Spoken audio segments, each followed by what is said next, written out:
There's a story that gets absorbed quietly, not through a single moment, not through one conversation. It builds over years, through small signals, through cultural background noise, until one day you notice it has become your assumption. The story is this: that the most powerful version of you already happened, that the trajectory peaked somewhere in your 30s, and what comes after is management, maintenance, gradual handover. Most people never say this out loud, but it shapes how they move. The cultural script for midlife is written as a tragedy of subtraction. You see it in the way high-visibility projects migrate toward younger colleagues. You see it in the way the future of the industry gets discussed, as if you aren't standing in it. You notice the cultural references in the office have shifted, the speed benchmarks have changed, and slowly, without a single defining moment, a specific kind of internal pressure begins to build. It isn't the loud, unpanicked crisis of the stereotypes. It's quieter than that, more functional, more persistent. You find yourself asking whether you've already passed your prime, whether the next 20 years are simply about consolidation, defending what's been built rather than expanding it. The fear isn't actually about aging. It's about remaining runway. It's the feeling of becoming technically experienced, but culturally invisible, of carrying more than you're credited for, and watching the gap between your actual capability and your perceived relevance quietly widen.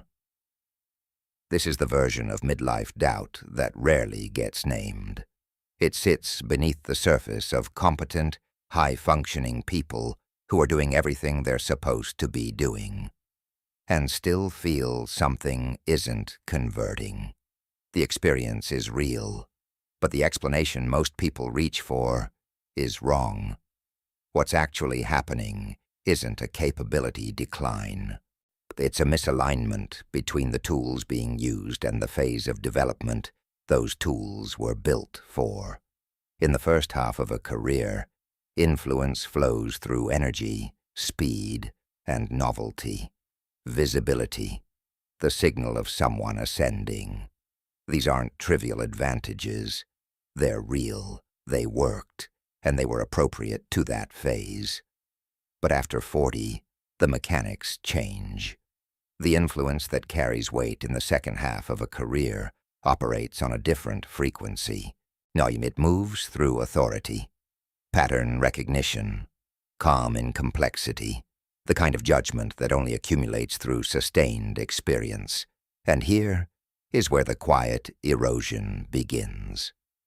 When someone continues competing on youth metrics, speed, novelty, visible striving, in a phase where authority is the actual currency, they create a gap, not between who they are and who they were, between who they are and how they're being read. This is the recognition gap. You have more wisdom and better judgment than you've ever had, yet it commands less authority than you'd expect. You're working harder to stay in the same place. It happens because the system never taught the second half of the playbook. There is a fundamental shift in how influence works after 40. It moves from competence to authority.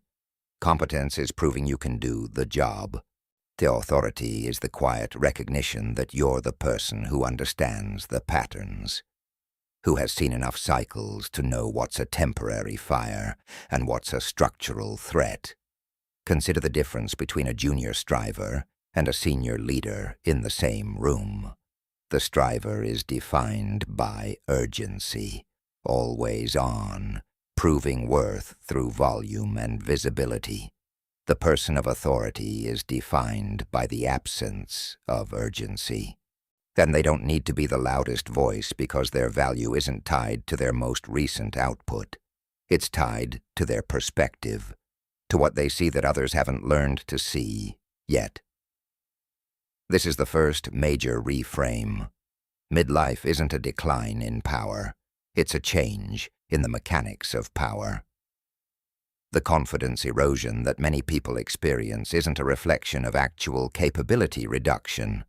It's the result of applying a youth phase strategy to an authority phase life, competing for attention in rooms built for a different game. The strengths that matter most after 40 are frequently the ones that got reframed as limitations somewhere along the way. Measured responses were called hesitance. Deliberate decision-making was read as slowness. The refusal to chase every trend was interpreted as falling behind. What was actually developing was perspective, reputational gravity, but emotional regulation under conditions that would destabilize someone without your specific history. These aren't residual assets. They are the assets when expressed in the right frame. The problem was never capability. The problem is that the framework for expressing it never fully transferred. When you look at the most impactful leaders, thinkers, and strategists across history, their most consequential decades almost always fall between 45 and 65, but not because they discovered new energy, because they finally had the full instrument available, the judgment, the pattern recognition, the ability to hold complexity without being destabilized by it, the reputational weight that opens certain rooms, the authority of someone who has navigated enough cycles to know which signals actually matter. Think about what that pattern recognition represents in practical terms. In your 30s, you might apply 10 units of effort to produce 5 units of results. In your 50s, the goal shifts. 2 units of effort, 20 units of results, because the judgment behind each decision is more precise. You're no longer guessing at patterns. You're reading them. No amount of speed or technical agility can replace the ability to say, "I have seen this before, and here is how it ends." This is the strategic prime. It isn't about having more energy. It's about having more precision. None of this exists in isolation. Midlife carries structural weight that earlier decades didn't. Financial responsibilities that create real constraints. A professional reputation built over years that deserves careful stewardship. People depending on the decisions you make. A level of accumulated fatigue that comes from having sustained high performance across a long period. This is the actual condition of the life stage, and it's worth naming honestly, because advice that ignores complexity isn't advice. It's performance. Reinvention after 40 isn't about dismantling what's been built. That approach tends to read as a reaction, not a strategy. What midlife actually makes possible is more precise than that. It's looking at your accumulated experience capital, the pattern recognition, the reputational gravity, the judgment that took decades to develop, and asking where it can be redeployed for maximum authority. Your history isn't a weight. It's a foundation. The core of the transition is this: moving from a production identity to a judgment identity. A production identity asks, how much did I get done today? A judgment identity asks, did I make the right decision for the long term? When that shift happens, genuinely happens, not as a reframe, but as a reorganization of what you're actually optimizing for, the anxiety about being overtaken by younger peers begins to lose its grip. Not because the competition disappears, because you're no longer competing for the same things. You are no longer the one doing every piece of work. You are the one who knows which work is worth doing.